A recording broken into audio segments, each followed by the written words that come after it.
Lahat ng tools na gagamitin mo as a freelancer, client mo ang magpo-provide nun. Hi, Mary here. Everyday nagpo-post ako ng bagong videos na pwede nyo sundan na some sort of roadmap kung gusto nyo na maging freelancer, virtual assistant, or gusto nyo na mag-work from home gamit ng computer at internet. Yung question dito ni JT V-Shop, may free tools o access po ba kayo na magagamit ng students nyo after matapos ng online class? You have to remember na ang training, kahit saan pa kayo mag-take ng training na yan, yung mga tools na gagamitin nyo pagdating sa real clients, is hindi palaging kagaya ng pinag-aralan nyo. Let's talk about the process first. So, halimbawa, nakapag-training na kayo. Sana okay lang kayo dyan. Okay, tanggalin natin tong salamin natin. Alright, so as I was saying, guys, keep in mind na yung mga mentorship program na kagaya nung sa amin, bibigyan namin kayo ng strat.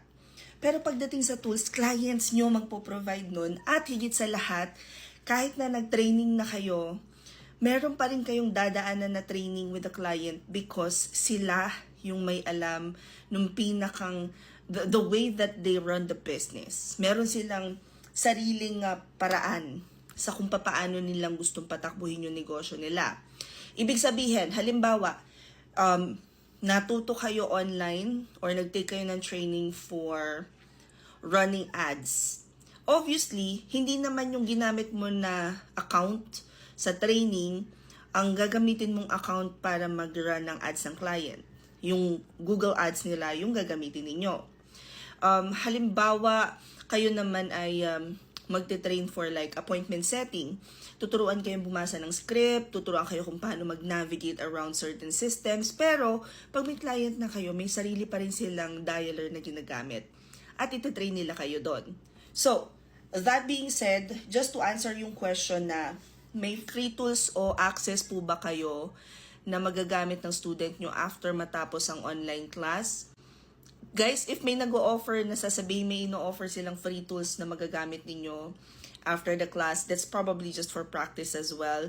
And instead of just giving you free tools, what we will give you are strategies and we will continuously provide you trainings na makakatulong hanggang sa makaland kayo ng clients nyo.